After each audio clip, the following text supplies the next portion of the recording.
तस्य धीमहि धियो यो नः प्रचोदयात्।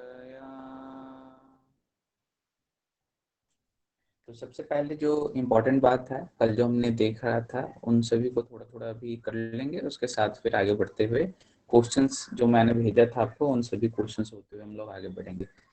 तो कल जैसे हमने जो देखा था उसमें अभी रिसर्च के ऊपर आते हैं, जो मेथड्स होते हैं, जैसे एक्स पोस्ट फैक्टो। तो इसे हमने क्या देखा था कल कि एक्स पोस्ट फैक्टो रिसर्च उसे कहते हैं जहां पर आपको वेरिएबल्स, जो इंडिपेंडेंट वेरिएबल होता है, वह हमारे कंट्रोल में पूरी तरीके से नहीं होता है। जो एक्सपेरिमेंटल और पोस्ट फैक्टो रिसर्च में जो बेसिक डिफरेंस क्या है कि पोस्ट फैक्टो में आपके कंट्रोल में नहीं होता, एक्सपेरिमेंटल में कंट्रोल में होता है। बाद बाकी सारी चीजें सेम होती हैं, दोनों में ही हाइपोथेसिस होता है, दोनों में ही फिर उसके ऊपर एक अच्छे से रिसर्च किया जाता है, पूरी तरीके से मैनिपुलेट किया जाता है और उसके बाद उसका पूरा रिजल्ट निकाला जाता है। अब जैसे कि इसमें कहने का क्या मतलब है,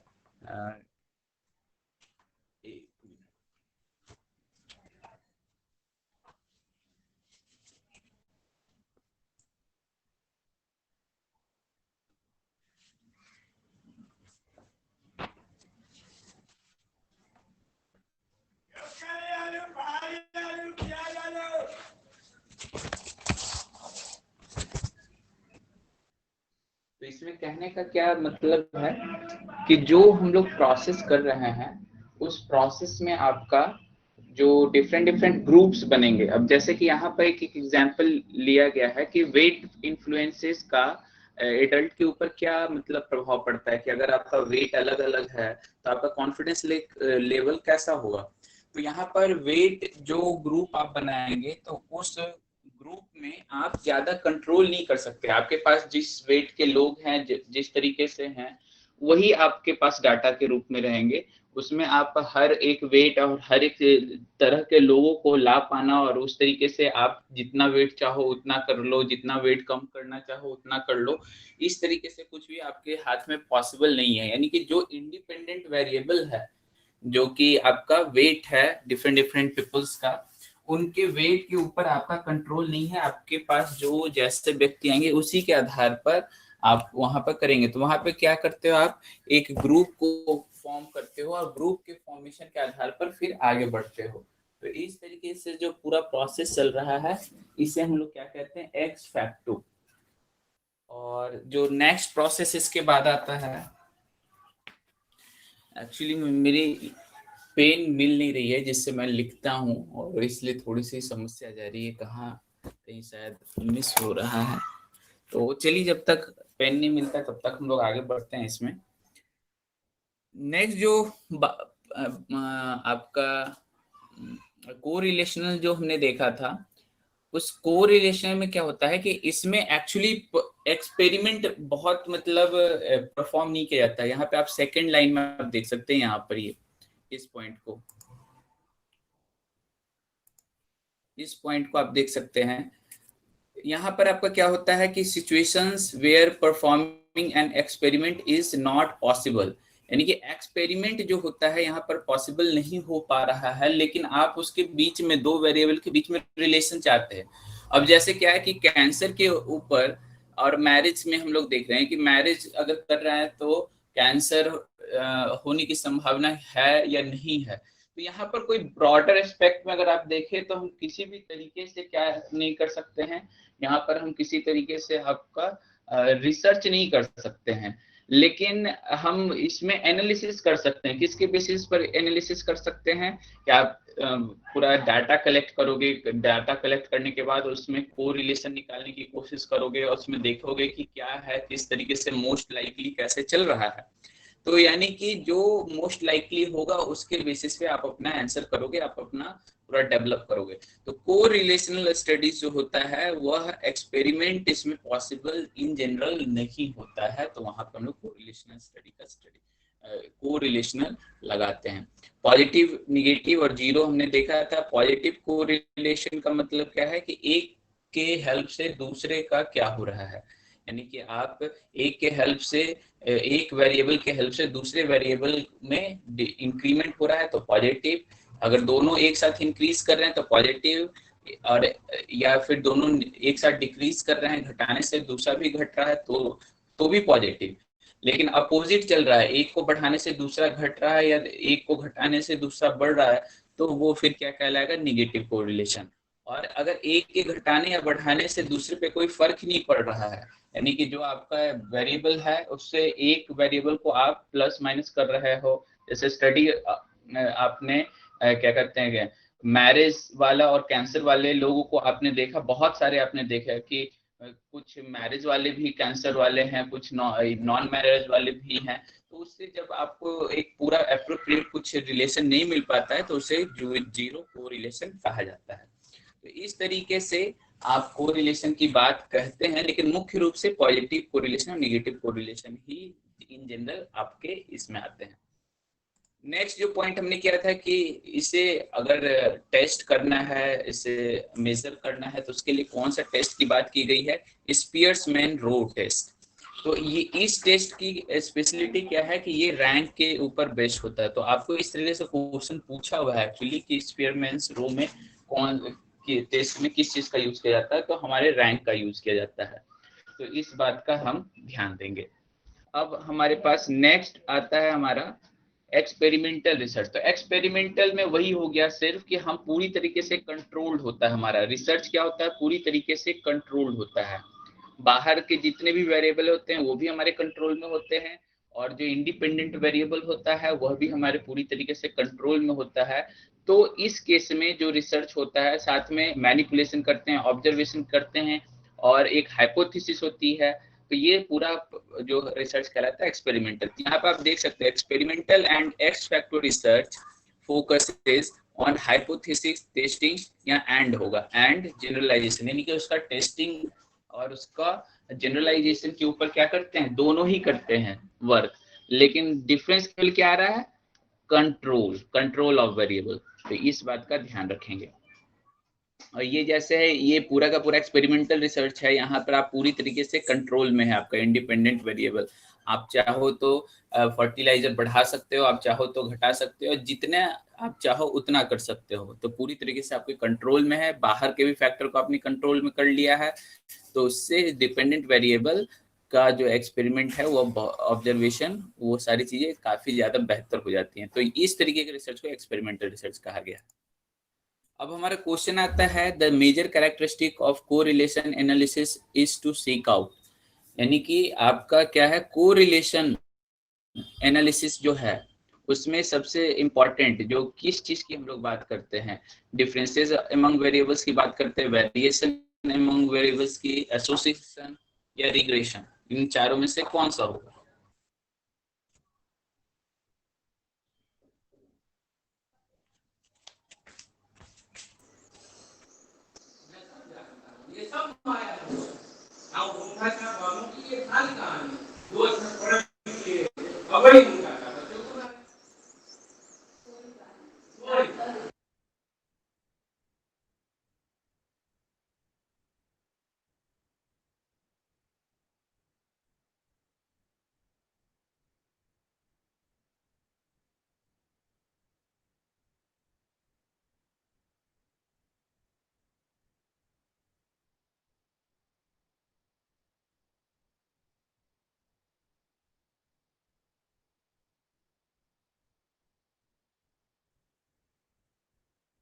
तो इसका अगर हम लोग आंसर देखते हैं तो इसमें आंसर क्या हो जाएगा हमारा, सबसे थर्ड, जो तीसरा नंबर पे है, बिल्कुल सही आप लोग बता रहे हैं, बहुत बढ़िया।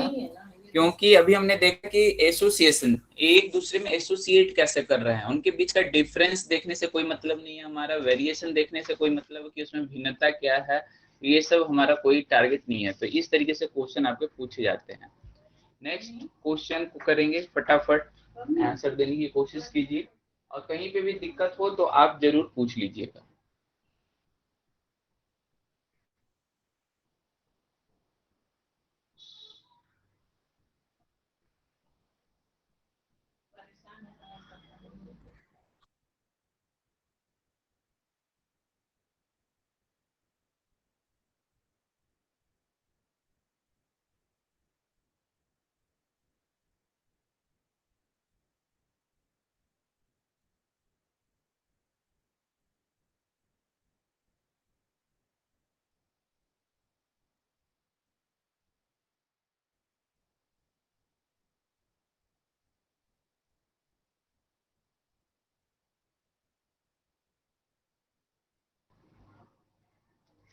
तो यहाँ पर अगर हम लोग देखते हैं तो इसमें क्या है, प्रायोगिक अनुसंधान यानी एक्सपेरिमेंटल रिसर्च में actually observation research study the observation derived from the which of the following variables, किसके ऊपर आपका जो ऑब्जर्वेशन होता है एक्सपेरिमेंटल रिसर्च में, किसके ऊपर आप स्टैटिस्टिकल एनालिसिस करते हो और सांख्यिकी जो विश्लेषण है वो किस वेरिएबल के ऊपर आप करते हो।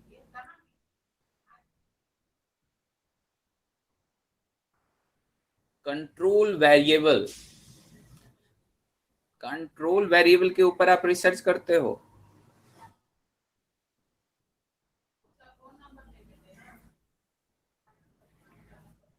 ये कंट्रोल वेरिएबल के ऊपर कोई रिसर्च आप नहीं करते, कंट्रोल वेरिएबल को आप कंट्रोल करते हो, यानी कि उसको कंट्रोल करना है, उस पर रिसर्च आप नहीं कर रहे हो, स्टैटिस्टिकल एनालिसिस जो आप करते हो। अब जैसे कि हम इस एग्जांपल में थोड़ा सा समझने की कोशिश कीजिए, इस तरीके के क्वेश्चन आपसे बार बार पूछे जाएंगे।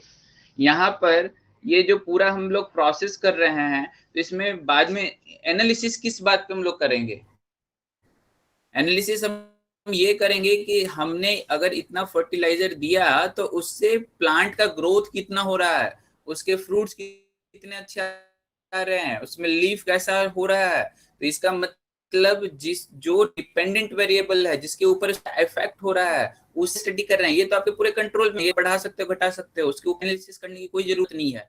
उसके कारण डिपेंडेंट वेरिएबल में क्या चेंजेस आ रहे हैं, उसका जो रेट है वो किस तरीके से चेंज कर रहा है, उससे हम लोग यहाँ ऑब्जर्व करते हैं। तो जो एनालिसिस होती है हमारी एक्सपेरिमेंटल रिसर्च में, स्टैटिस्टिकल एनालिसिस, वो किसके ऊपर होता है, डिपेंडेंट वेरिएबल के ऊपर। तो थोड़ा इसे समझने की कोशिश कीजिए और उसमें आप समझ जाइएगा। तो हार्ड नहीं है, बस समझने का फेर है, तो बेहतर तरीके से सोचिए सारी चीजें। आप खुद सोचिए कि आप प्रयोग कर रहे हो तो किसके ऊपर एनालिसिस करोगे। चलिए नेक्स्ट पॉइंट पर आते हैं, क्वेश्चन नंबर 3, और बड़े ही ध्यान से सोचकर फिर आंसर कीजिएगा।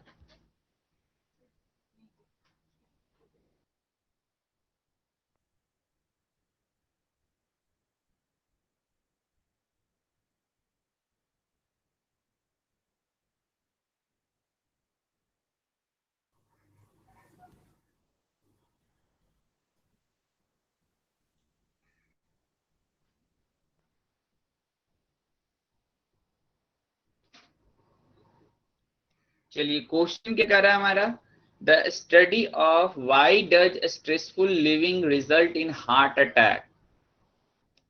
तो यहाँ पर अब इसके बारे में अगर हम लोग बात करें तो क्या होगा हमारा, यहाँ पर अगर आप बात देखोगे कि इसके पीछे आखिर रीजन क्या है, यहाँ पर क्या है, क्वेश्चन को बड़े ध्यान से आपको यहाँ देखना होगा तभी आप इसको समझ पाओगे। Study of why does stressful living result in heart attack, यानी stressful living result heart attack कर देता है, यह हमें पता है।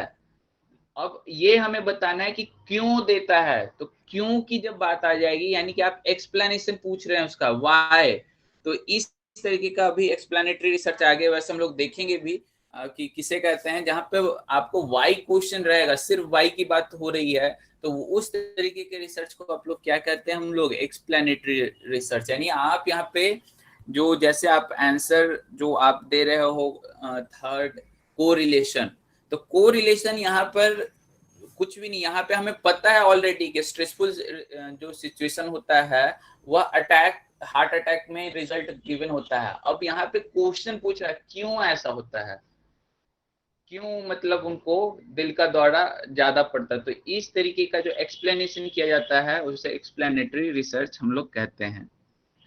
तो इस चीज को ध्यान दीजिएगा।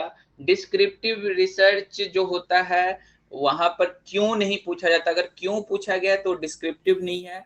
व्हेन, व्हाई, ये व्हेन, वेयर और इस तरीके के क्वेश्चन अगर हैं, यानी आप उसको डिस्क्राइब अगर कर रहे हो, उस सिचुएशन को डिस्क्राइब कर रहे हो, तो उसे कहा जाता है डिस्क्रिप्टिव रिसर्च। यानी आपने सिचुएशन में कुछ एनालिसिस नहीं किया, उसके बाद उसका रिजल्ट नहीं निकाला, आपने बस जो सिचुएशन गिवन आपको है उसका आपने अच्छे से विश्लेषण कर लिया, तो उसे हम लोग क्या कहते हैं, डिस्क्रिप्टिव। तो यहाँ पर ध्यान देने की बात है, यही छोटे छोटे पॉइंट पे वो आपको कंफ्यूज करेंगे। और इस तरीके से को रिलेशन, एक्सप्लेनेटरी और डिस्क्रिप्टिव में अंतर है। को रिलेशन में तो आपका रिलेशन निकालने की आप कोशिश करते हो, तो ये तो पहले ही खत्म हो गया। यहाँ पूछा जा रहा है क्यों ऐसा होता है, तो वो चीज ही खत्म हो गया। और यानी कि हमें पता है कि ऐसा होता है, क्यों होता है ये हम अब फाइंड कर रहे हैं, तो वो एक्सप्लेनेटरी होगा, डिस्क्रिप्टिव भी नहीं होगा। हेलो हाँ हेलो। सर, एक बार और बता दीजिए इसको। इसमें मैं ये कह रहा हूँ कि आपका जो स्ट्रेसफुल कंडीशन है उससे हार्ट अटैक आता है, ये पूछा जा रहा है क्यों आता है। क्यों आता है का मतलब आपको पता है कि उससे हार्ट अटैक आता है, इसलिए अब पूछा जा रहा है क्यों। तो इस तरीके के रिलेशन आपको ऑलरेडी, मतलब ये फाइंडेड रिलेशन के पीछे का लॉजिक पूछा जा रहा है। और लॉजिक जब भी पूछा जाएगा तो वो को रिलेशनल रिसर्च नहीं होगा, वो मतलब अभी फाइंड आप करोगे दो ऐसे रिजल्ट जिसके ऊपर आप जनरल में फाइंड नहीं कर पा रहे हो, तब वो कोरिलेशन रिसर्च कहलाता है, कि फिर भी आप ऑब्जर्वेशन के बेसिस पे फाइंड करने की कोशिश कर रहे हो। डिस्क्रिप्टिव रिसर्च उसे कहते हैं जब आप ऑब्जर्वेशन जो हुआ है उसको बस डिस्क्राइब कर रहे हो।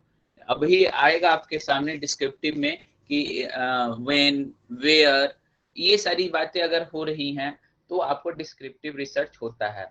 वाई और का जो जहां पर यूज हो जाएगा वो एक्सप्लेनेटरी हो जाएगा। तो इस तरीके से आपको डिस्क्रिप्टिव और एक्सप्लेनेटरी में अंतर रखना है।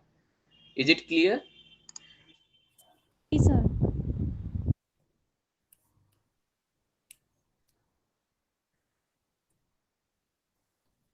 अब नेक्स्ट क्वेश्चन हम लोग देखेंगे, और इसे उसी तरीके से देखने की बस कोशिश कीजिए। आप धीरे धीरे आपका एक पूरा माइंड सेटअप अच्छा हो जाएगा और आप आराम से आंसर कर पाओगे। और थोड़ा बहुत कंफ्यूजन हो तो उसके लिए घबराएं नहीं, थोड़ा आंसर आप लोग बस देने की कोशिश जरूर कीजिए। सोचिए जरूर, डायरेक्ट आंसर का इंतजार मत कीजिए, नहीं तो उसमें फिर आप जो एक पैटर्न आपके अंदर डेवलप होना चाहिए वो नहीं हो पाएगा। तो यहाँ पर पूछा जा रहा है through which research method the manipulation of an independent variable and its effect on dependent variable is examined with reference to a hypothesis under controlled condition। अभी हमने सारी चीजों को पढ़ा। इसमें क्या होगा, इसमें तो मुझे नहीं लगता किन्हीं को किसी तरीके से कंफ्यूज होना चाहिए। अभी हमने सारे पॉइंट्स को देखे हैं। बिल्कुल, बहुत बढ़िया, सभी लोग ने आंसर किया है, सही आंसर है आपका बिल्कुल। Fourth option experimental research. Experimental में हमने क्या कहा था कि इसमें हाइपोथेसिस होता है, एनालिसिस होता है, सारी चीजें होती हैं। लेकिन एक्स फैक्टो और एक्स पोस्ट फैक्टो और एक्सपेरिमेंटल में डिफरेंस क्या है कि ये पूरा का पूरा कंट्रोल्ड वेरिएबल्स होते हैं। इसमें इंडिपेंडेंट भी कंट्रोल्ड होता है और हमारा पूरा का पूरा बाह्य जो एक्सट्रेनियस वेरिएबल है वो भी कंट्रोल्ड होता है। इसके केस में वो चीज नहीं होती है। तो यहाँ पर लेकिन कंट्रोल की बात की जा रही है, इसलिए फोर्थ नंबर हमारा आंसर होगा। बहुत बढ़िया। फिफ्थ नंबर क्वेश्चन पे आएंगे।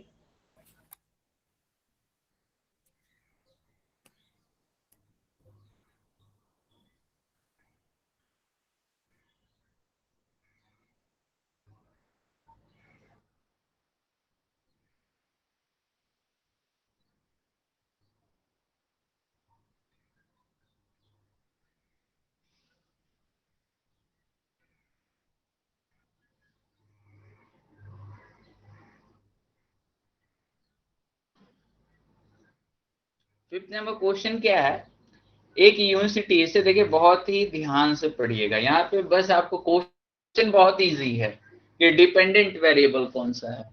अब इसमें बेसिकली आप दो चीजों में कंफ्यूज करेंगे, और मेरे ख्याल से आप कर भी चुके हो, तो उन चीजों को ध्यान दीजिए। अब दो आंसर जो है 1 और 3 में कंफ्यूजन होने की चांसेस है, बाद बाकी तो और चीजें आपको समझ में बहुत आराम से आएंगी। लेकिन 1 और 3 में कौन सा आंसर होगा उसके लिए आपको ध्यान से पढ़ना होगा कि ओवरऑल किस बात को पूछा जा रहा है यहाँ पर।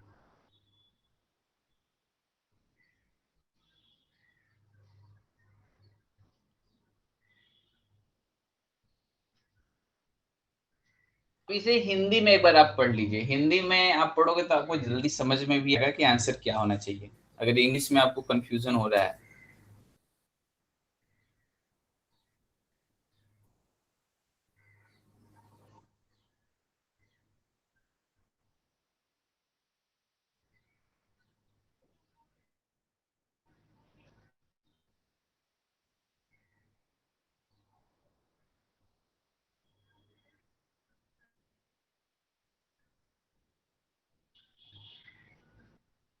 तो अभी भी कंफ्यूजन बने हुए हैं। देखिए आंसर जो है इसका, third option is the correct option. जो सीधा सीधा नहीं दिख रहा है, एक्चुअली करेक्ट ऑप्शन वही है। और ये कैसे है, यहाँ पे पूछा क्या जा रहा है कि यूनिवर्सिटी में एक हो रहा है, परीक्षा एजेंसी आई और वह छात्रों के आकांक्षा के स्तर के प्रभाव का अध्ययन करने के लिए वो क्या देखने की कोशिश कर रहे हैं, छात्रों का शैक्षिक प्रदर्शन। मतलब उस अध्ययन के लिए वो देख, एक्चुअली वो किसके माध्यम से वो उसका अध्ययन कर रहे हैं, छात्रों की आकांक्षा का स्तर, छात्रों की शैक्षिक प्रदर्शन के आधार पर वो उसके क्या क्या स्तर के प्रभाव का अध्ययन करेंगे। तो कहने का मतलब है कि ओवरऑल छात्रों का शैक्षिक स्तर प्रदर्शन इस तरीके से इंक्रीज कर रहा है, उस चीज की यहाँ पे बात की जा रही है। University teacher plans to study the effect of level of aspiration of students in terms of their socio-economic background on their scholastic performance at the term end evaluation conducted by external testing agency। यानी कि उनके जो है छात्रों का वह scholastic performance क्या हो रहा है अंततः on their scholastic performance at the term and evolution, उसी चीज को क्या किया जा रहा है, जज किया जा रहा है, एनालिसिस किया जा रहा है। तो मुख्य रूप से यहाँ पे आपको दो डिपेंडेंट दिख रहे होंगे, लेकिन मुख्य क्या है, मुख्य यहाँ पर आपका स्कॉलिस्टिक परफॉर्मेंस है कि उनके शैक्षिक प्रदर्शन पर क्या उसका आपको प्रभाव आ रहा है। वह जैसे ही आप ऑब्जर्व करोगे आगे सारी चीजें आपको समझ में आ जाती है। तो मुख्य जो यहाँ पर आश्रित चर है जिसका आप एनालिसिस करोगे परीक्षा लेने के बाद, जो एनालिसिस के ऊपर करोगे उनके शैक्षिक प्रदर्शन का एनालिसिस करोगे। तो डिपेंडेंट यहाँ पे जो है वह शैक्षिक प्रदर्शन है और इंडिपेंडेंट जो है वह टेस्ट है। और उसके बाद आप ये अनुभव कर लोगे कि उसके आधार पर आप एक एनालिसिस कर लोगे कि उनका आकांक्षा का स्तर क्या है, कैसे है। लेकिन वो टोटली डिपेंडेंट नहीं है उसके ऊपर। डिपेंडेंट का मतलब पहले के ऊपर डिपेंड होना चाहिए। तो पहले के ऊपर जो डिपेंड है डायरेक्टली वो कौन सा है जिसको आप ऑब्जर्व करोगे, पहला वो है छात्रों का शैक्षिक। तो इस तरीके से हमें समझना होगा इस पॉइंट को। तो अगर कोई भी कंफ्यूजन हो तो फिर से पूछे बार बार। ये हर एक आपको अध्ययन में डिपेंडेंट और इंडिपेंडेंट भी हो ऐसा कोई जरूरी नहीं है। और डिपेंडेंट इंडिपेंडेंट किसे कहते हैं, एक के ऊपर अगर दूसरा डिपेंड डायरेक्टली कर रहा है तो एक इंडिपेंडेंट हो जाएगा, दूसरा डिपेंडेंट हो जाएगा। तो इस तरीके से आपको इसे समझना होगा। चलिए आइए नेक्स्ट हम लोग पॉइंट पे आते हैं।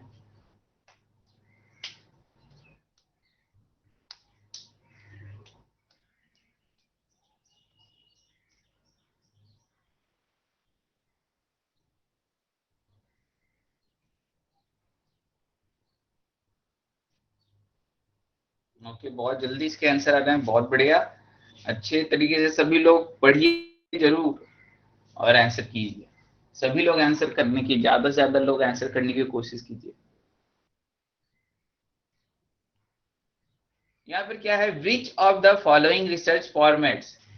देखिए आप आंसर करोगे, गलत आंसर करोगे, मैं आपको अपने एक्सपीरियंस से बताता हूँ, गलत करने वाले आंसर वाले लोग को वह आंसर ज्यादा दिन तक याद रहता है। आप सही कर जाओगे, हो सकता है बाद में आप उसको गलत कर दो, लेकिन अगर आप गलत आंसर अभी कर रहे हो तो बाद में आप उसको पक्का सही करोगे। क्योंकि गलत चीजें हम ज्यादा, हमारे एक तरह से क्या है, उस चीज को हम ज्यादा देखते रहे, यार मुझसे गलत कैसे हो, यानी वो आपको एक पूरा का पूरा माइंड सतर्क वहां पे बनाना शुरू करता है।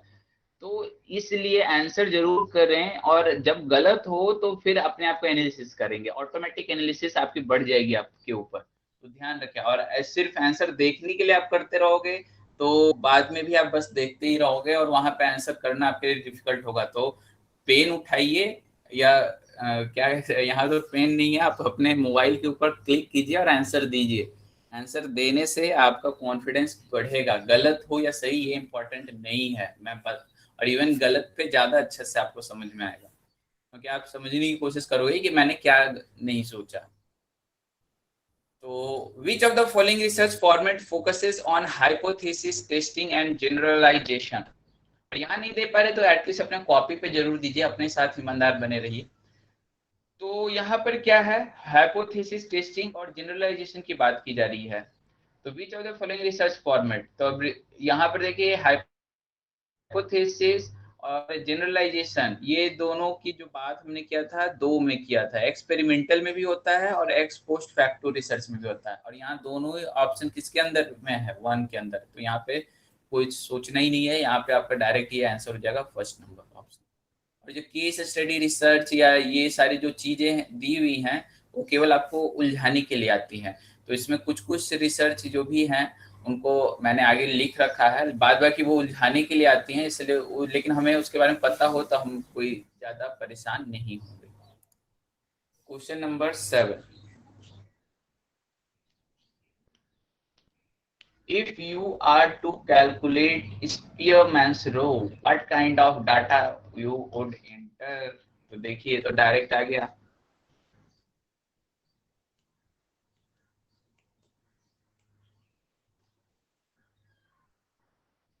बहुत बढ़िया। तो इसका आंसर अभी हमने डिस्कस किया था, इसका आंसर क्या होगा, रैंक्स। इसमें हम लोग किस डाटा का यूज करते हैं, रैंक्स का यूज करते हैं।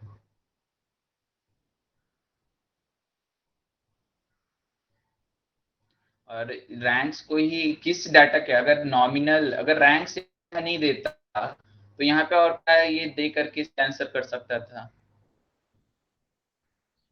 क्या कोई आंसर लिख सकते हैं, रैंक किसके अंदर, जैसे नॉमिनल डाटा है तो रैंक किसकी डाटा के अंतर्गत आता है, ऑर्डिनल। Very good. तो बहुत बढ़िया, इस तरीके से आप बिल्कुल अपने माइंड को हर तरीके से झकझोरते रहिए, क्योंकि अभी रैंक पूछा बाद में ऑर्डिनल डाटा लिख दिया तो आप कंफ्यूज हो जाओगे। तो रैंक आता है किसके अंतर्गत है, ऑर्डिनल डाटा के अंतर्गत। बहुत बढ़िया। तो इस तरीके से हम लोग आगे बढ़ते हैं। क्वेश्चन नंबर 8,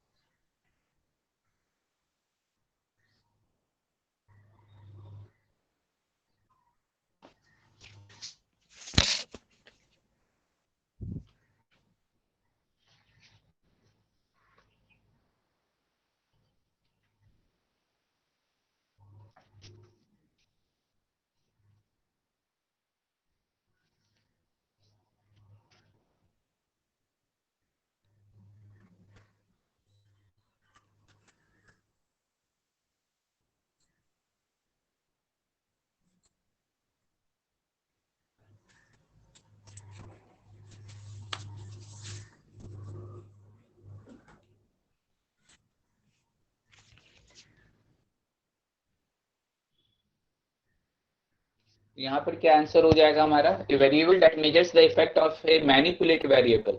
तो मैनिपुलेटेड, जिसे मैनिपुलेट किया जाता है, किसे मैनिपुलेट किया जाता है, इंडिपेंडेंट वेरिएबल। बढ़िया।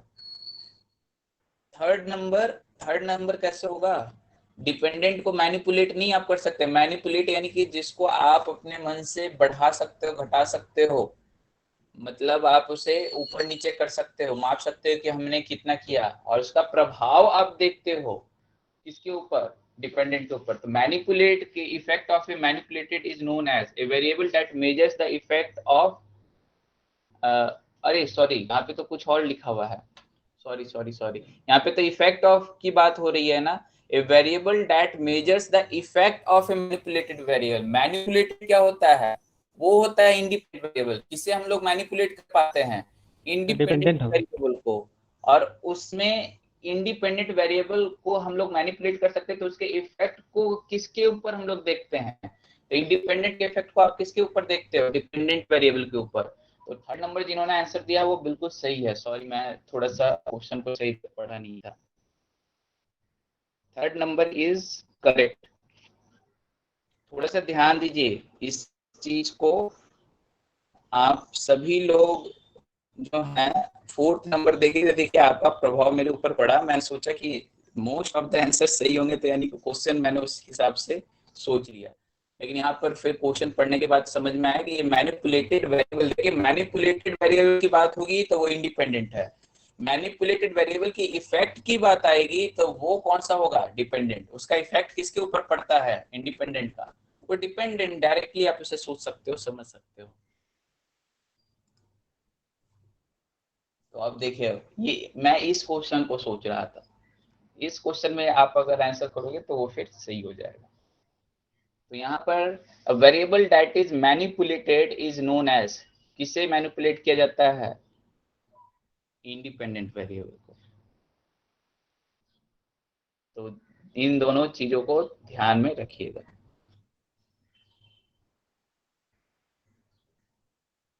तो देखिए, छोटा सा चीज को आपको घुमा करके पूछा जाता है और हम फंस सकते हैं, तो उसका कॉन्सेप्ट क्लियर होना इंपॉर्टेंट है।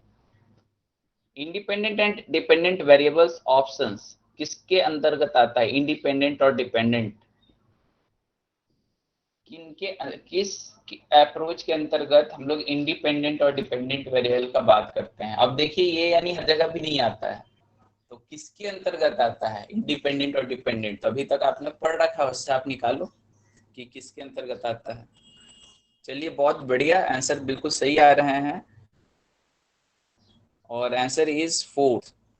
जो हमारा एक्सपेरिमेंटल रिसर्च होता है, अब आपको नहीं पता है मान लीजिए, तो बस ये याद कीजिए कि किसके अंतर्गत आपने इंडिपेंडेंट और डिपेंडेंट की बात की थी, तो ये तो आपको पता है एक्सपेरिमेंटल में, यानी कि इसका मतलब है कि और जगह पे इंडिपेंडेंट डिपेंडेंट नहीं होता। जैसे कोरिलेशन में आप डायरेक्टली नहीं कह सकते कि ये इंडिपेंडेंट है डिपेंडेंट है, वहां पे दो ऐसे वेरिएबल के बीच हम रिलेशन निकालने की कोशिश करते हैं जिसका डायरेक्टली रिलेशन नहीं होता है, लेकिन हम अप्रोच करने की कोशिश करते हैं, तो ये आपका इंडिपेंडेंट डिपेंडेंट टोटली नहीं होते हैं।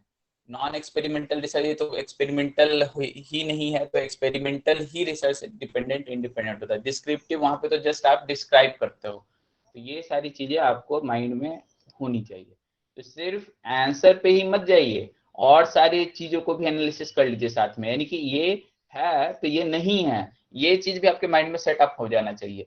और ये चीज फिर आपको आगे जा करके, क्योंकि अभी तो है पे पूछा, अब बाद में इस पर पूछेगा तो आप वहां पे आंसर कर पाओगे। तो इन सब चीजों को ध्यान में रखिएगा। क्वेश्चन नंबर 12,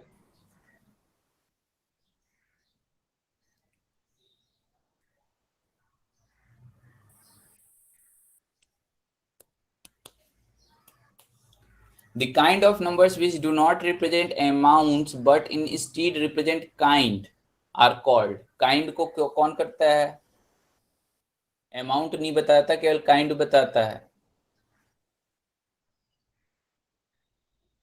बिल्कुल सही है, नॉमिनल। ये जैसे आपका हमने पढ़ा था नॉमिनल में, अगर जेंडर की बात कर रहे हैं या फिर कलर्स की बात कर रहे हैं, डिफरेंट डिफरेंट जो भी, तो वहां पे वो क्या बताता है, रिप्रेजेंट काइंड, उसके अमाउंट को नहीं बताता है, उसके रैंक को नहीं बताता है, यहाँ पर सिंपली उसके काइंड को बताता है। तो काइंड की बात होगी तो नॉमिनल, और उसमें ऑर्डर आ जाएगा तो ऑर्डिनल। और देखिए, प्राइम और एब्सोल्यूट ये सब तो आपको कंफ्यूज करने के लिए आ गया है।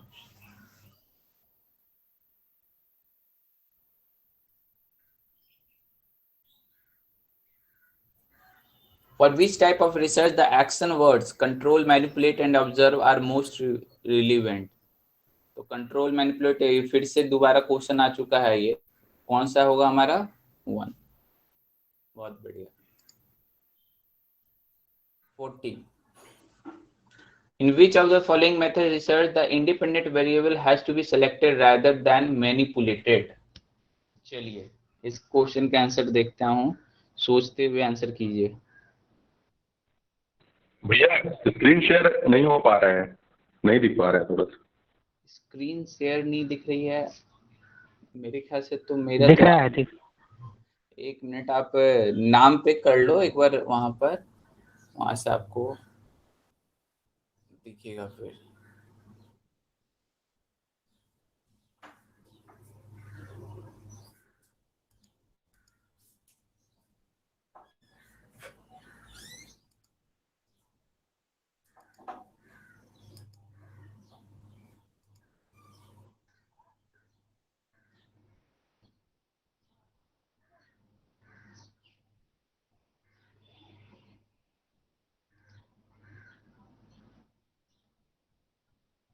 तो यहाँ पर जो आंसर होगा वो क्या होगा? 31 1। 31 1 ये कौन सा आंसर है?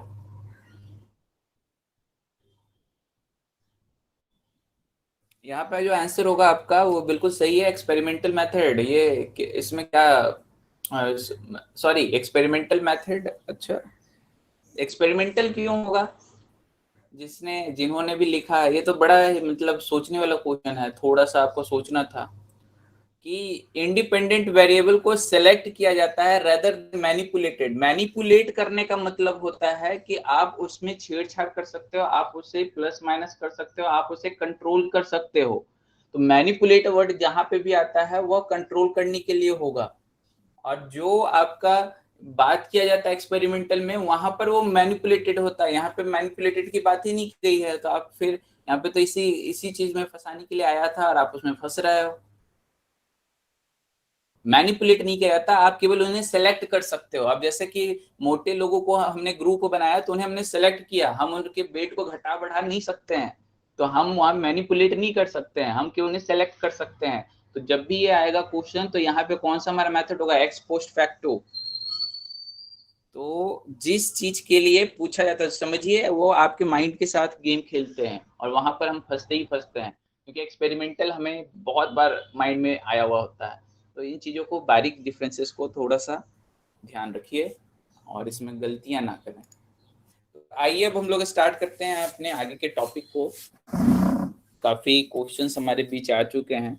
तो रिसर्च मेथड के टाइप्स की बात करेंगे। सबसे पहले यहाँ पे बात हो रही है डिस्क्रिप्टिव। जैसे कि अभी हमने बात किया who, what, when, where, how.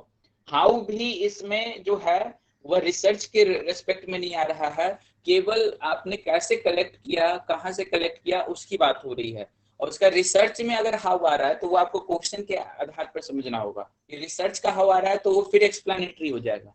और सिंपल हाउ आ रहा है कि कैसे, यहाँ पर आपने कैसे कलेक्ट किया, किस तरीके से उन रिसर्चर को आपने किया, देखा, तो उसे आप कहोगे, तब आपका वो डिस्क्रिप्टिव होगा। तो ये हाउ जो है वह रिसर्च को आपने कैसे किया उसके बारे में यहाँ पर नहीं बताया जा रहा है, या बेसिकली उसको डिस्क्राइब करने के लिए आपको यूज किया गया है। तो थोड़ा उसका ध्यान रखेंगे तो वो क्वेश्चन के आधार पर आपको समझ में क्लियर हो जाएगा। तो डिस्क्रिप्टिव क्या मतलब, क्या होता है कि जो सिचुएशन है, जो सब्जेक्ट है, जो बिहेवियर है, जो फेनोमेनन है, उसको बस आपको डिस्क्राइब कर देना है।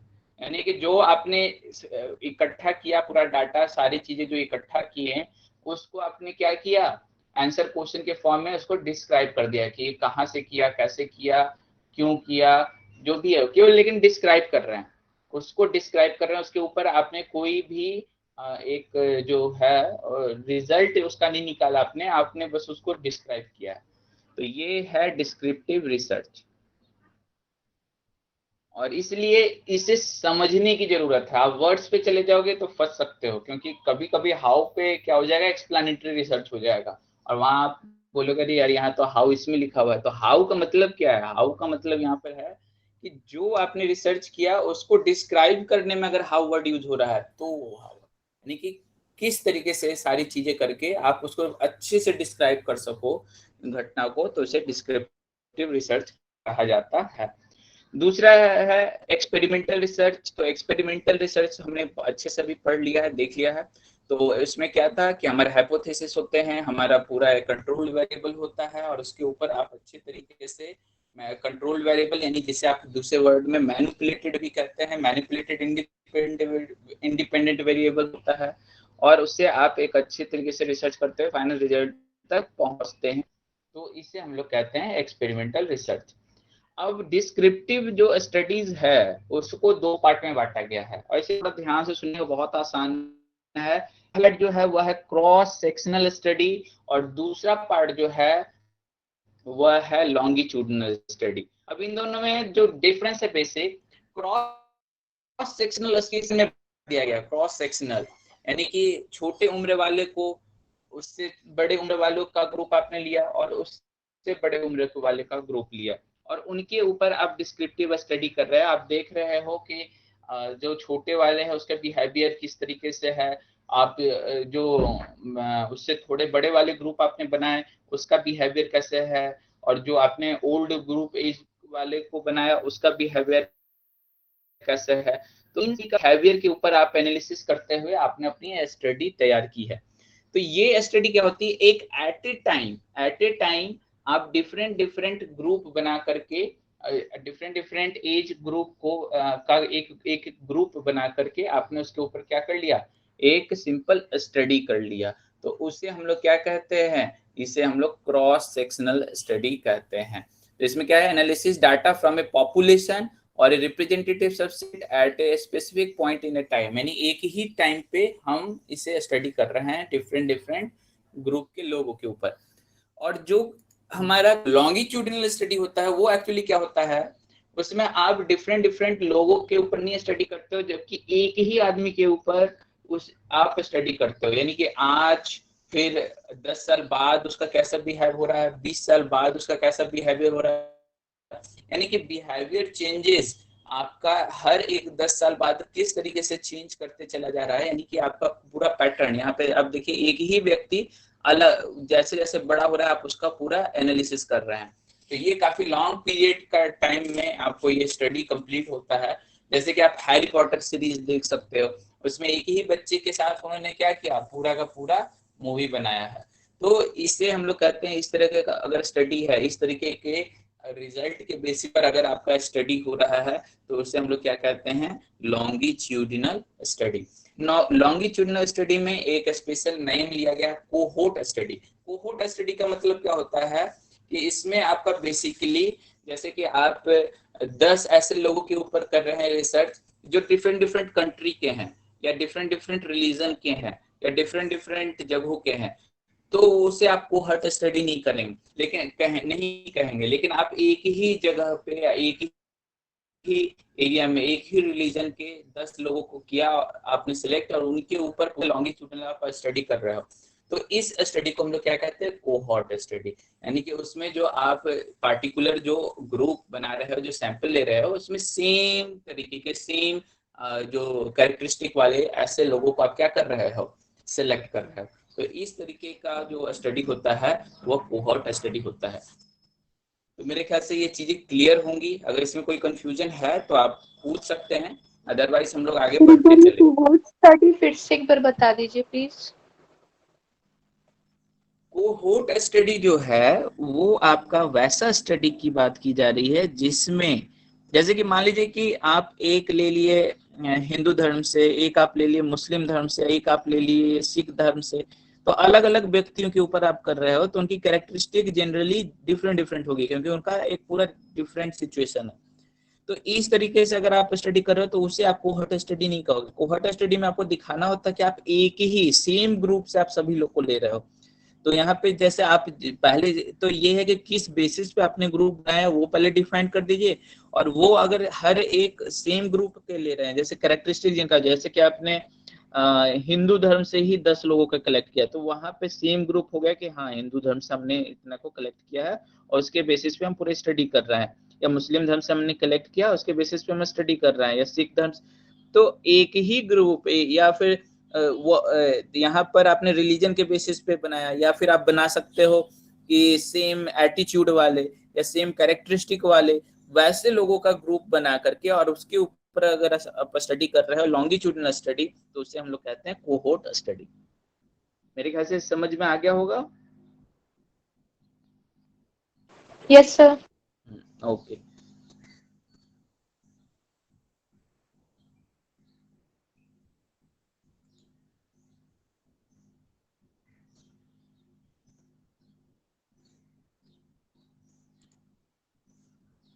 अब यहाँ पर कुछ कुछ डिफरेंट डिफरेंट रिसर्चेस हैं, वहां पे हम लोग फटाफट इसे पढ़ते जाएंगे। डिस्क्रिप्टिव सर्वे स्टडीज। डिस्क्रिप्टिव क्या होता है, डिस्क्राइब आप जो कर रहे हो वो पूरी तरीके से, तो डिस्क्रिप्टिव हमने अभी देखा वही है यहाँ पे बात कि आप बस वहां पे क्या हो रहा है, सर्वे किया जा रहा है। तो जो सर्वे आपने किया उसको फिर आपने पूरी तरीके से डिस्क्राइब कर दिया, एक मीनिंगफुल रिसर्च के रूप में सामने में प्रेजेंट कर दिया, उसका एनालिसिस कर करते हुए उसको एक मीनिंगफुल फॉर्म दे दिया, और उसे हम लोग क्या कहेंगे, डिस्क्रिप्टिव सर्वे स्टडी, यानी डिस्क्राइब किया और साथ में सर्वे पहले किया फिर उसको डिस्क्राइब कर दिया, तो इसे हम लोग कहेंगे डिस्क्रिप्टिव सर्वे स्टडी। तो ये छोटे छोटे टर्म बनाए हुए हैं, हालांकि बहुत ज्यादा डिफरेंट नहीं है, लेकिन थोड़ा सा डिफरेंस होने के कारण इसमें थोड़ा सा अंतर आ रहा है। कोरिलेशनल स्टडी अभी हमने पूरा पढ़ रखा है। वेरिएंट्स, ये यहाँ पे वेरिएंट्स के बेसिस पे, जैसे पोस्ट फैक्टो हमने अभी पढ़ रखा है, एक्स पोस्ट फैक्टो। और यहाँ पे हिस्टोरिकल रिसर्च की अगर बात करें तो हिस्ट्री के ऊपर, एस्पेक्ट्स के ऊपर अगर आप बात करें तो वो हिस्टोरिकल रिसर्च हो जाएगा। तो हर एक टर्म को बस आपको माइंड में रखना है, इसके बेसिक जनरल मीनिंग के ऊपर ही सारे क्वेश्चन पूछ दिए जाते हैं। एनालिटिकल रिसर्च अगर कहेंगे तो अगर जो रिसर्च पहले हो चुका है और उस पर अब आप क्रिटिकल इवैल्यूएशन कर रहे हो, यानी कि फिर से उस पर पूरी अच्छी तरीके से जांच पड़ताल करके उससे कुछ नया निकालने की कोशिश, और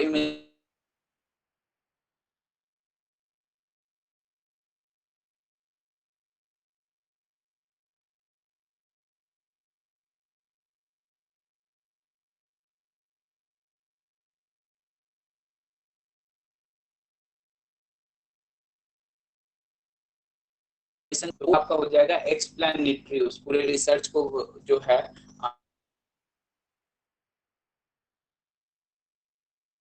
आप क्या कहोगे, एक्सप्लेनेटरी। एक्सप्लेनेशन किसे कहते हैं, वैसा रिसर्च जहां कोई एक पूरा अपने पैटर्न किसी चीज के ऊपर, इसमें कहते हो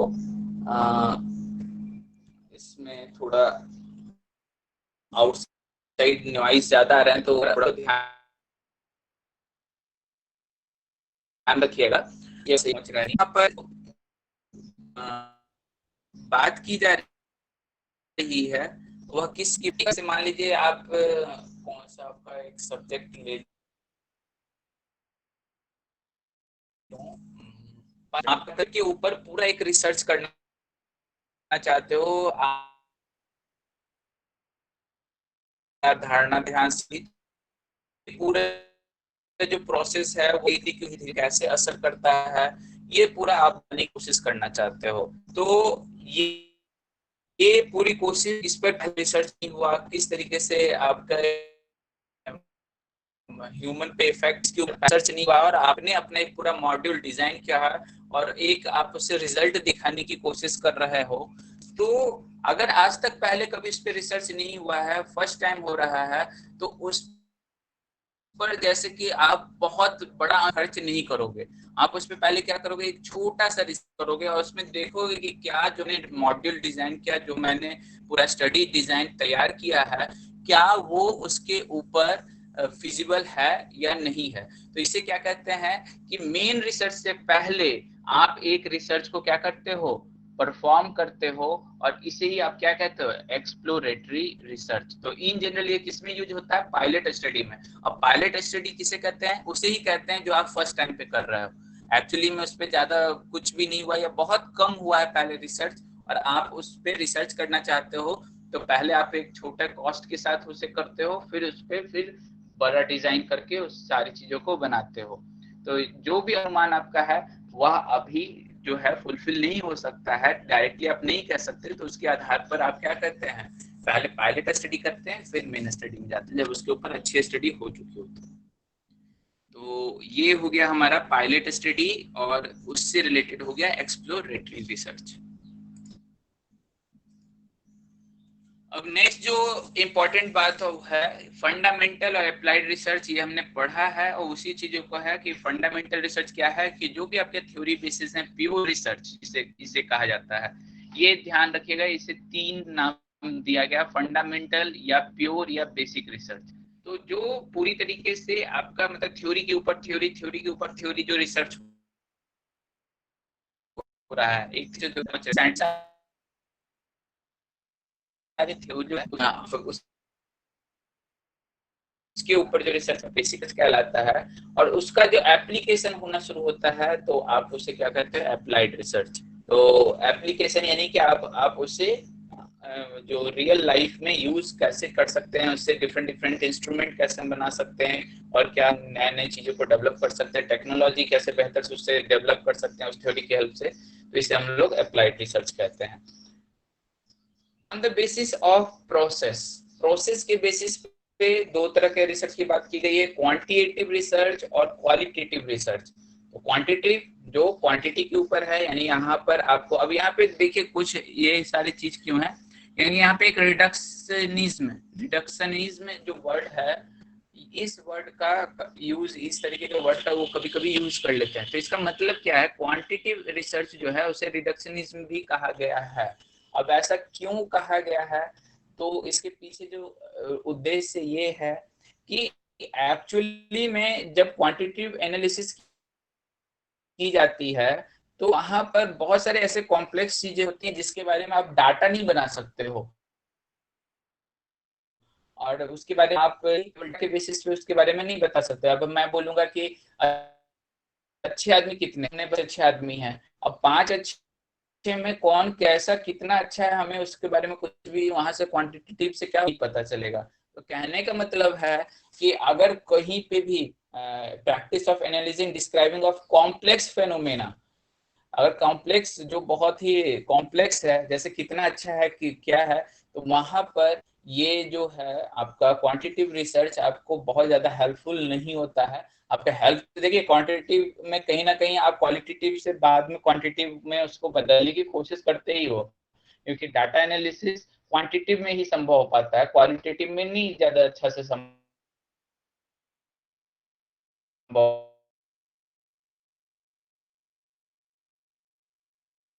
हो पाता है। लेकिन जो न्यूमरल था उस पर आप ज्यादा अच्छा डाटा एनालिसिस कर सकते हो। तो बाद में क्वालिटेटिव को भी आज क्या क्वालिटेटिव में बदल रहे हो, तो वहां पे आपको समझ आना शुरू होगा। तो इसलिए इसे क्या कहता है, क्योंकि उसमें बहुत सारी चीजें छुप जाती हैं, आप समझ नहीं सकते हो, तो इसे क्या कहा गया, रिडक्शनिज्म। और क्वालिटेटिव में क्या होता है कि थ्योरेटिकल पोजीशन होते हैं, और इसे पोजिटिविस्ट भी कहा गया, अवॉइड पॉजिटिविस्ट। तो हमने पॉजिटिविस्ट का कल हमने पढ़ा था कि जो साइंटिफिक और क्वांटिटेटिव के बेस्ड पर है वह पॉजिटिविस्ट कहलाता है, और पोस्ट पॉजिटिविस्ट है वो क्वालिटी के आधार पर बात की गई। तो ये दोनों चीज आप ध्यान रखिएगा, ये पॉजिटिविस्ट है और ये मतलब, और ये अवॉइड करता है पॉजिटिविस्ट और डाटा एनालिसिस दोनों को ही। अब लेकिन डाटा एनालिसिस बाद में किया जाने लगा है, लेकिन किसके बेसिस पे, इसके बेसिस पे डाटा एनालिसिस संभव नहीं होता है। पहले इसको बदलने की कोशिश की जाती है क्वांटिटेटिव में, उसके बाद ही डाटा एनालिसिस संभव पाता है। तो जब तक क्वालिटेटिव की सिर्फ आप बात करोगे तब तक उस पर डाटा एनालिसिस को क्या करता है, अवॉइड करता है, वो संभव इसमें नहीं है। अब approaches use in qualitative research, qualitative research जो अभी हमने देखा उसमें क्या क्या अप्रोच यूज किया जाता है। सबसे पहले जैसे इंटरव्यू, वो इंटरव्यू आप कर रहे हो, हर एक से आप बातें कर रहे हो, तो ये सारी चीजों को आप क्या कहते हो, इंटरव्यू। फिर आ गया का फेनोमेनोलॉजी, तो फेनोमेनन के ऊपर स्टडी ऑन फेनोमेनन। तो फेनोमेनन के ऊपर स्टडी का मतलब क्या हो गया आपका, फेनोमेनन का मतलब कोई घटना है वह घट रही है उसके ऊपर अगर आप स्टडी कर रहे हो तो उसे फेनोमेनोलॉजी कहा जाता है। अब ये सारी चीजें जो है ना रेयर ही पूछी जाती हैं, तो आपको बस वर्ड माइंड में होना चाहिए, इसलिए ये सारी चीजें यहाँ पे दी हुई हैं। और कभी भी आपको जो 95% जो क्वेश्चन होते हैं आपको रिसर्च एप्टीट्यूड में, वो कभी भी डेप्थ में नहीं पूछा जाता, वो केवल टर्मिनोलॉजी में ही ऊपर माइनस प्लस माइनस करके आपसे पूछते रहते हैं, उसी में वह आपको घुमाने की कोशिश करते हैं। तो टर्मिनोलॉजीज को क्लियर रखिए, आप ऊपर से सब चीज को पढ़े हुए आपका पूरा आपका क्लियर मोस्ट आंसर आप दे पाओगे। एथनोग्राफी, एथनोग्राफी हम लोग किसे कहते हैं, तो एथनोग्राफी का मतलब है कि process of study describing a culture, यानी कि किसी कल्चर का अगर आप डिस्क्राइब कर रहे हो कि, और कैसे डिस्क्राइब कर रहे हो, उसमें आपने कई लोगों से बात किया, पार्टिसिपेंट से, और उन पार्टिसिपेंट से बात करने के बाद आप जो एक ऑब्जर्वेशन आपको निकल कर आ रहा है उसके बेसिस पर आप क्या कर रहे हो, आप अपना पूरा रिजल्ट निकाल रहे हो, तो इसे हम लोग कहते हैं एथनोग्राफी। तो इस बात का ध्यान रखेंगे कि कल्चर कुछ भी कल्चर हो सकता है, ये कल्चर और रिलीजन में हमेशा डिफरेंस ध्यान में रखिएगा, culture is just a culture, यानी कि एक जो पूरी प्रक्रिया है, किस तरीके से चीजें चल रही हैं, तो वो आप पार्टिसिपेंट से, हर एक पार्टिसिपेंट से आप पूछ रहे हो और उसके बेसिस पे आप क्या कर रहे हो, डिस्क्राइब कर रहे हो। इसके बाद है केस स्टडी। केस स्टडी में क्या होता है, केस स्टडी में जैसे कि कोई घटना घट गई, उस घटना को घटने में पहले आप उसको क्या करोगे, डाटा को कलेक्ट करोगे। बहुत सारे, जैसे कि मान लीजिए कि आप कहीं पे बहुत ज्यादा हिंसा होती है किसी स्टेट में, अब बहुत ज्यादा हिंसा हो रही है, तो आप क्या करोगे, पहले जाकर के वहां पे पूरा डाटा को कलेक्ट करोगे। डाटा को कलेक्ट करने के बाद आप उसे समझने की कोशिश करोगे, एम्फेसाइज करने की कोशिश करोगे कि आखिर ये ऐसा क्यों हो रहा है। तो वो पूरे डाटा से, यानी उसको फिर आप अंडरस्टैंड करके जो समझने की कोशिश कर रहे हो और उससे जो आप रिजल्ट निकाल रहे हो, उसे क्या कहा जाता है, केस स्टडी। यानी कि ये सिंपल यहाँ का केस है, वो उस रीजन के क्या है, उसके पीछे वहां इस तरह के इंसिडेंट होने के पीछे क्या मुख्य कारण है, उस पूरे केस के ऊपर आपने क्या किया, स्टडी किया। इसके बाद हमारा आता है ग्राउंडेड थ्योरी। ग्राउंडेड थ्योरी क्या होता है, बेसिकली कि अब बहुत सारे जो डेटा जो जो हैं, उन सभी डेटा को आपने एकत्र करके उससे एक सिद्धांत क्या कर दिया, बना दिया।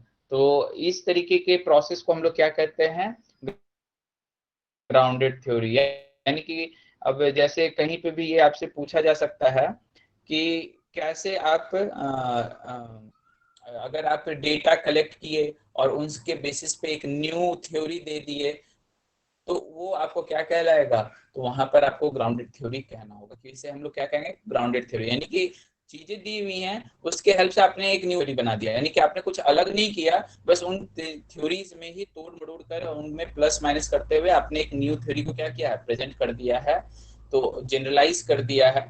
तो उसे आप क्या कहोगे, ग्राउंडेड थ्योरी।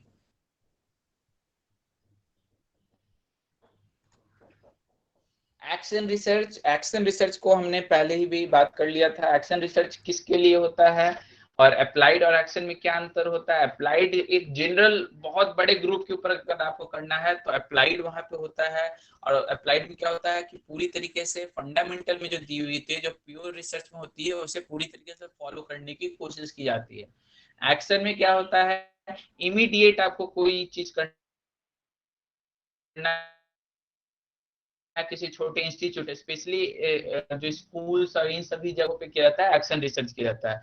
तो वहां पर आप सिर्फ फंडामेंटल जो मेन रूल्स हैं उन्हें अप्लाई नहीं करते हो आप, उसमें उसको अप्लाई करने के बाद अगर उसमें आपको महसूस होता है कि नहीं, ये चेंजेस करने से जो रूल है, जो पूरी हमारा रिजल्ट है वो और बेहतर हो जाएगा, तो उस तरीके से आप उसमें चेंजेस करते रहते हो जब तक कि आपको उसका पूरा का पूरा जो रिजल्ट आप पाना चाहते हो वहां तक आप ना पहुंच जाओ।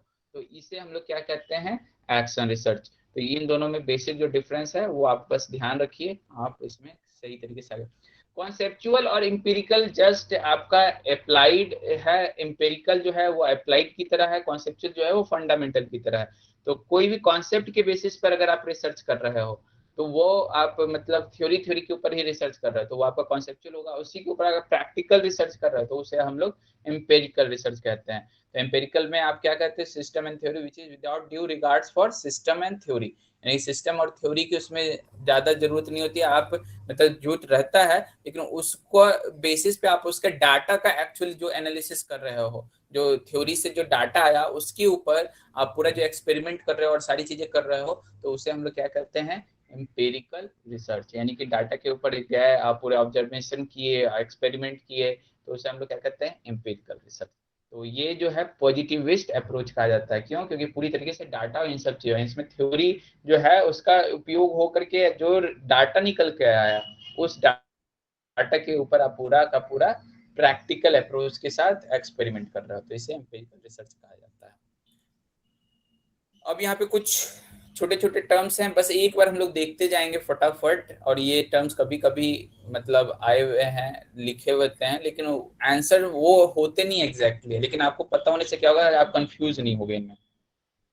एक्सपोर्ट्स फैक्ट्स, मेन जो क्वेश्चन रहते हैं वो पीछे जो जैसे क्वेश्चन है उन्हीं पे बेस्ड रहते हैं।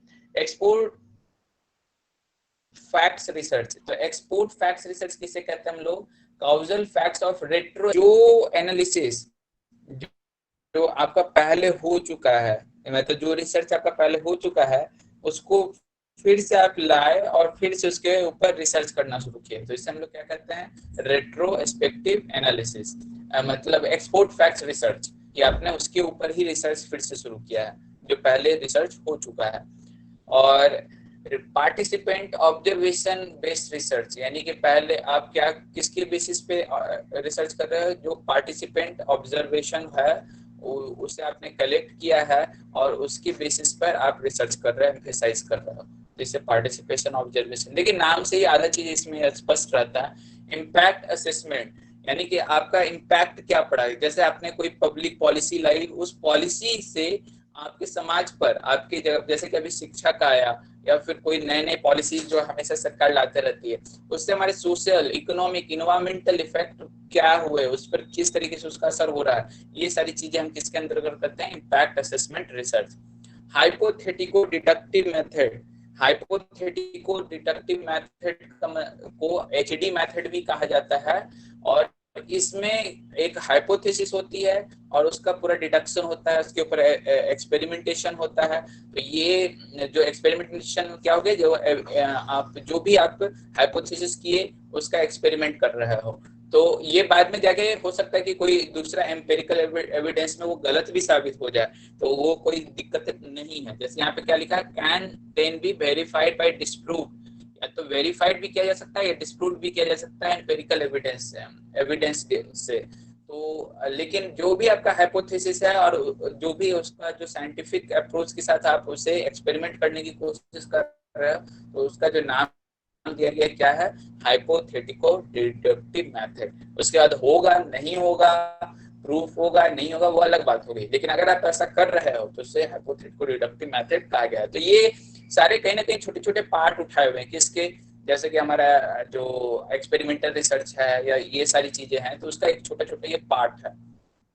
तो एक्जेगेटिक रिसर्च, एक्जेगेटिक रिसर्च हम किसे कहते हैं, जो पार्टिकुलर किसी रिलीजियस टेक्स्ट के ऊपर अगर की जा रही है रिसर्च, तो उसे हम लोग एक्जेगेटिक रिसर्च कहते हैं। ये रिसर्च पहले जो है मेनली बाइबल के ऊपर होता था, लेकिन अब जो ये रिसर्च है वह अदर भी सभी चीजों के ऊपर होनी शुरू हो गई है, कल्चर और हिस्टोरिकल पीरियड्स, ये सारी चीजें जानने समझने के लिए। तो एक्जेगेटिक रिसर्च उसे कहा गया। फेमिनिस्ट रिसर्च, फेमिनिस्ट रिसर्च उसे कहते हैं, जैसे कि कहने का मतलब कि हमारे समाज में शुरू से ही जो महिलाओं की स्थिति है हमेशा पुरुष प्रधान रही है, जो पूरा क्या कहते हैं समाज है वो पुरुष प्रधान रहा, तो महिलाओं की स्थिति जो है वह हमेशा जो है जिस स्तर पर होना चाहिए वह बहुत समय तक ऐसा है कि नहीं रहा है।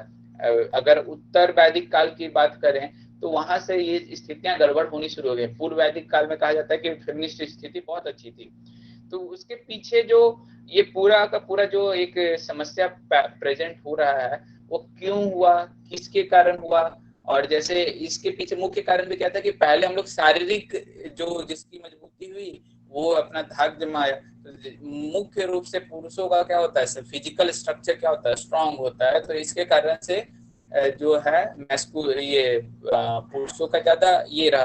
तो ये सारी घटनाओं का एनालिसिस करना है कि आखिर क्या क्या चीजें कारण है जिसके कारण से उन्हें वो सारी प्रॉब्लम को महसूस करना पड़ा, वो सारे प्रॉब्लम जो उनके साथ हुए वो धीरे धीरे कैसे आखिर वो बड़े प्रॉब्लम में चेंज होते चले गए, स्टार्ट कैसे हुआ, आगे कैसे है, उसे सॉल्व कैसे किया जा सकता है, ये सारी चीजें जिसके इस तरीके की जो भी रिसर्च है जो फेमिनिस्ट से है, फेमिनिन ग्रुप से है, उसे हम लोग फेमिनिस्ट रिसर्च कहते हैं। पैनल स्टडी के बारे में बात अगर हम लोग कहें तो पैनल स्टडी उसे कहते हैं जैसे कि किसी पीपल के ऊपर आपका जैसे हो गया उसके एटीट्यूड में टाइम के साथ क्या चेंजेस आ रहे हैं, तो उस तरीके के स्टडी को हम लोग पैनल स्टडी भी कहते हैं कि डिफरेंट डिफरेंट टाइम में उसका ओपिनियन, उसका जो सारे एटीट्यूड है वो किस तरीके से चेंज हो रहा है, यानी कि बच्चे में, बूढ़े में, जवान में, इस समय हर टाइम आपका ओपिनियन क्या होता है, चेंज होते रहता है। तो वो ओपिनियन किस तरीके से चेंज हो रहा है वो उसके ऊपर एटीट्यूड के ऊपर स्टडी करना पैनल स्टडी कहलाता है। ब्लाइंडेड स्टडी किसे हम लोग कहते हैं, ब्लाइंडेड स्टडी वैसा स्टडी होता है जिसमें आपको जो स्टडी की जा रही है, जैसे ये देखिए ये स्टडी बहुत ही इंपॉर्टेंट है और जो भी मुख्य जो हमारा रिजल्ट निकाला जाता है वो वहां पर ब्लाइंडेड स्टडी जरूर की जाती है। जैसे कि कोरोना के ऊपर रिसर्च हो रही है, तो कोरोना के ऊपर रिसर्च हो रही है तो मान लीजिए कि कोरोना का वैक्सीन दिया गया 50 आदमी के ऊपर, तो उसमें से 25 आदमी को बताया, मतलब जो 50 हैं उसमें 25 आदमी को आपको रियल में कोरोना का वैक्सीन दिया गया और 25 आदमी को कोरोना का वैक्सीन नहीं दिया गया, वो ऐसे ही कोई नॉर्मल वैक्सीन दे दी गई। और मतलब नॉर्मल कोई चीज आप मान लीजिए कि वाटर ही चढ़ा दिया और उससे तो पता नहीं है। अब उसके बाद वहां पे ऑब्जर्व किया जाएगा ब्लाइंडेड स्टडी में कि रियल में दोनों के ऊपर, जैसे कि मान लीजिए आप बोल दिए तो साइकोलॉजिकल बेनिफिट भी मिलता है इसमें कभी कभी, कि उसे लग रहा है कि मुझे तो मिल गया कोरोना वाला आपको जो डोज है, तो मुझे भी सही होना चाहिए, और इस तरीके से वो सही भी हो जाते हैं कई लोग।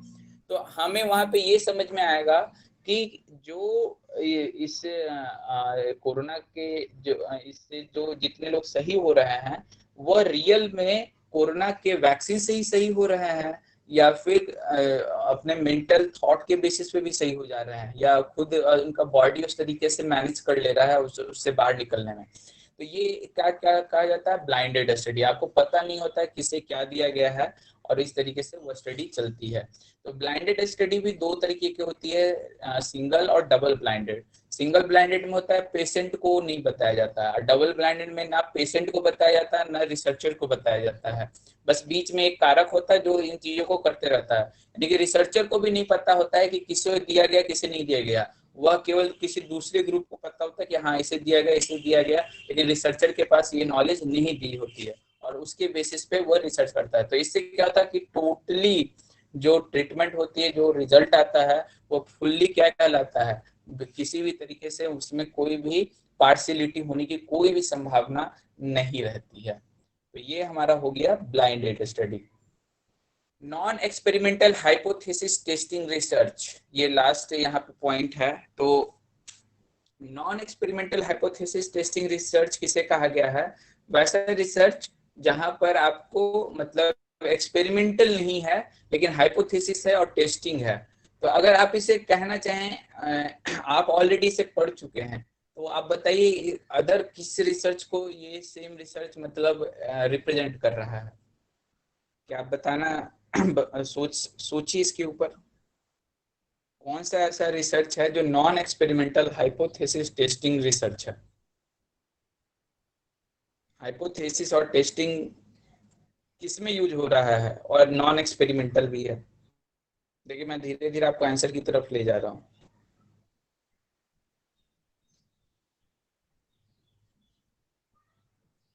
एक्स पोस्ट फैक्टो रिसर्च, बहुत बढ़िया। एक्स पोस्ट फैक्टो रिसर्च जो है वो क्या है, उसमें हाइपोथेसिस भी होती है, टेस्टिंग भी होती है, और क्या होता है उसमें आपका ये क्या कहते हैं एक्सपेरिमेंटल नहीं होता है। तो नॉन एक्सपेरिमेंटल है वो बिल्कुल है, और हाइपोथेसिस टेस्टिंग रिसर्च है बिल्कुल है। तो बहुत बढ़िया, इसी तरीके से सोचते रहिए और आप बहुत सही तरीके से आंसर कर सकते हैं। चलिए क्वेश्चन नंबर 1 जो है उसका आंसर दीजिए सभी। तो देखिए नाम केवल चेंज करके आपको बहलाने की भी कोशिश की जाएगी, तो आपको समझना है, इसलिए नाम रटने के बजाय उसका कॉन्सेप्ट ध्यान में रखिए।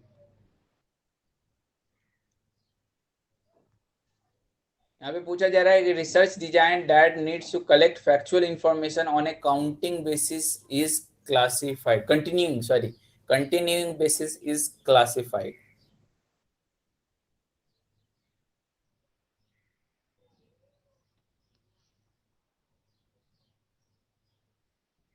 इसमें 1 नंबर होगा, किसी को मतलब 1 से अलग कोई नहीं है, सभी लोग को 1 पे ही है।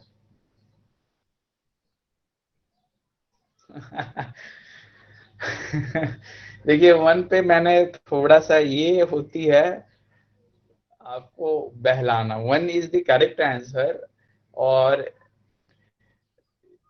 आपको थोड़ा सा मैंने कंफ्यूज किया तो आप तुरंत आंसर को क्या किए, चेंज कर गए।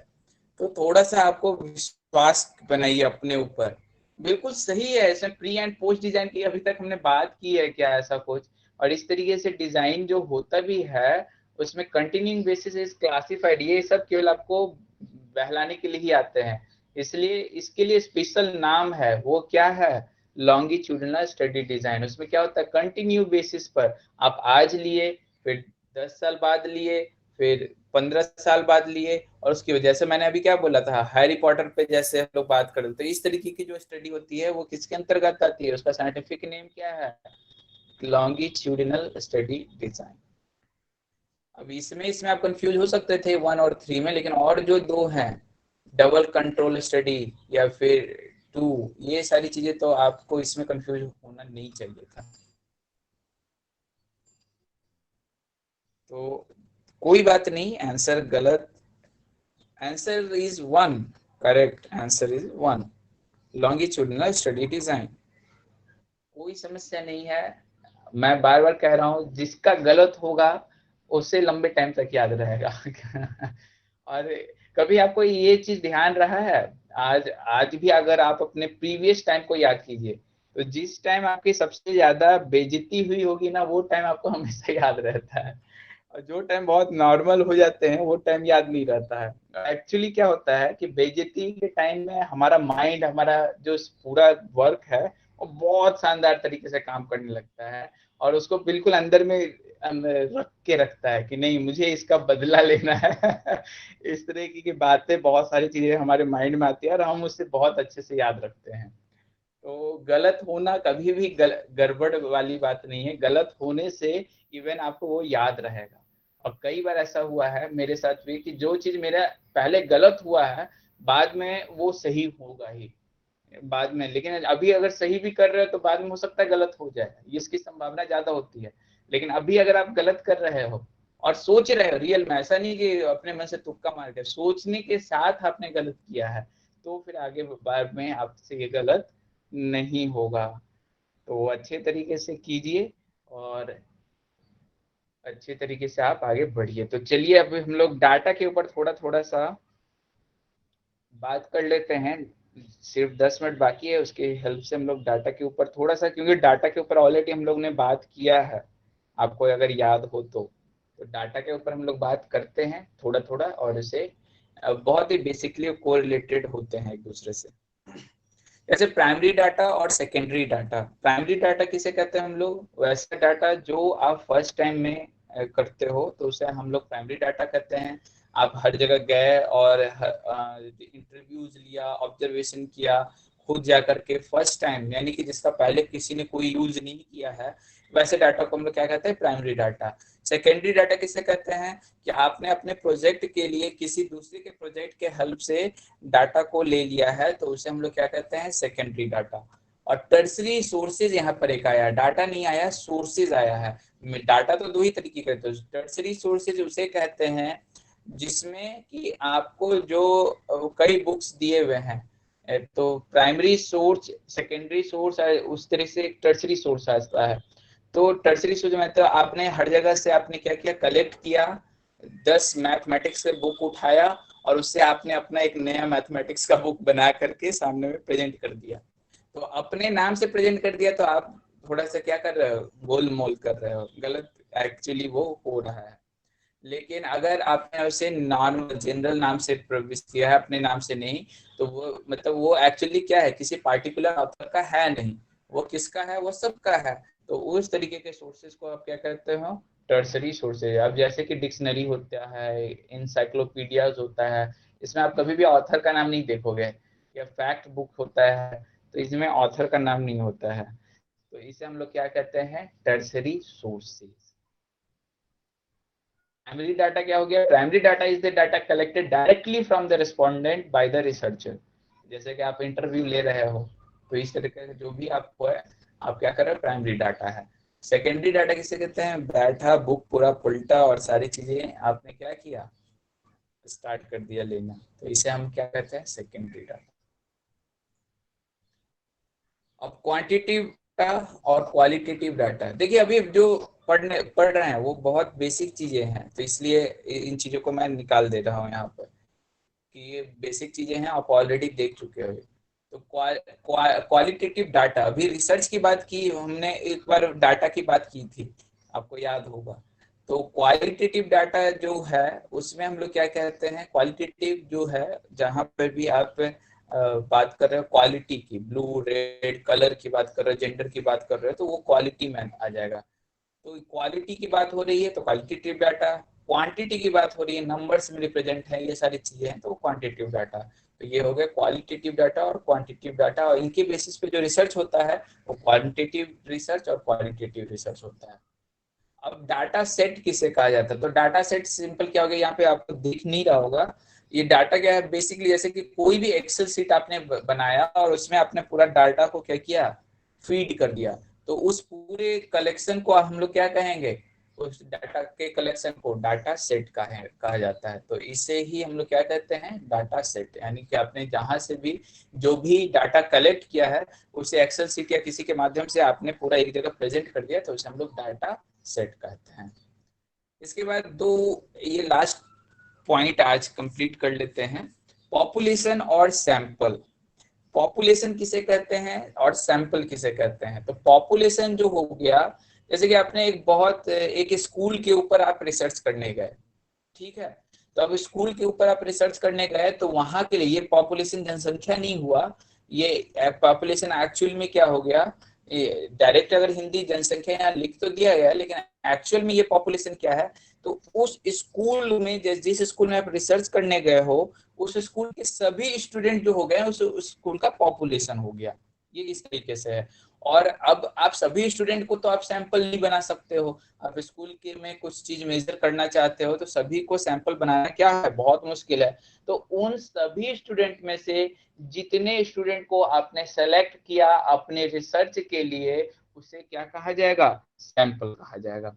अब जैसे कि आप कोरोना के ऊपर कर रहे हो तो आप पूरे विश्व के लोगों के ऊपर तो नहीं कर सकते हो, तो इस टाइम पूरा विश्व का पॉपुलेशन आपके लिए हो गया, लेकिन उसमें जो सर्टेन सिलेक्टेड पर्सन जिसको आपने सेलेक्ट किया और उसके ऊपर रिसर्च कर रहे हो, तो उससे हम लोग क्या कहते हैं, सैंपल। तो ये हो गया पॉपुलेशन, दूसरा हो गया सैंपल। तो मैं आई थिंक आपको पूरी तरीके से क्लियर होगा कि पॉपुलेशन क्या हो गया, element of set of data, और सैंपल क्या हो गया, उस पॉपुलेशन में आपके अंडर जो ऑब्जर्वेशन जिस पे आप कर रहे हो उसे आप क्या कहोगे, सैंपल। तो अब measurable characteristic of a population such as mean standard deviation is called a parameter, यानी कि आप जो डेविएशन होता है, पैरामीटर किसे कहते हैं, जिसके आधार पर आप पॉपुलेशन या सैंपल के ऊपर क्या कर रहे हो, चीजों को देख रहे हो। यानी कि पैरामीटर जैसे आपका जो वेरिएबल भी होता है वो आपका पैरामीटर में आता है। तो ये सारे जिनके अंदर आप मेजर कर रहे हो, जिनके अंदर आप चेंजेस को, डेविएशन को ऑब्जर्व कर रहे हो, तो वो सारी चीजें क्या कहलाती हैं, पैरामीटर। और measurable characteristic as a sample is called statistic. तो सैंपल के रूप में जो मेजरेबल कैरेक्टरिस्टिक होता है उसे हम लोग स्टैटिस्टिक भी कहते हैं, यानी वैसा सैंपल जिसे आप मेजर कर सकते हो, तो उसे आप क्या कहते हैं, स्टैटिस्टिक। तो ये सारी कुछ इंपॉर्टेंट पॉइंट्स थे, टर्म्स थे, इसे आपको ध्यान रखना है। तो आज हम लोग यहीं पे समाप्त करते हैं। हाँ, 5 मिनट पहले ही हो गया समाप्त, तो थोड़ा सा और शायद मुझे बना लेना था। तो ओके, थैंक यू, और अच्छे से इसे पढ़िए, बहुत ही आसानी तरीके से आपका इसका सारा क्वेश्चन हो सकता है। पीपीटी सेंड कर दीजिएगा, नहीं करूंगा क्यों नहीं करूंगा, पीपीटी जरूर सेंड हो जाएगा। तो आपको सारी चीजें मिल जाएंगी। कल मुझसे गलती से पीपीटी इसका सेंड नहीं होने के बजाय कम्युनिकेशन का गलती से सेंड हो गया था, बाद में मैंने ऑब्जर्व किया कि अच्छा ये कम्युनिकेशन का हो गया है, तो फिर मैंने नाइट में आपका कर दिया था। तो ओके, थैंक यू, फिर मिलते हैं कल सेम टाइम, और पूरे अच्छे तरीके से रेडी होकर आइए, और होप आप इंजॉय कर रहे होगे। तो इंजॉय अगर कर रहे हैं तो अच्छी स्टडी अपनी चल रही है, और अगर एंजॉय नहीं कर रहे हैं तो एंजॉय कीजिए क्योंकि करना पड़ेगा ओके, थैंक यू। शांति पाठ। ओम शांति शांति शांति।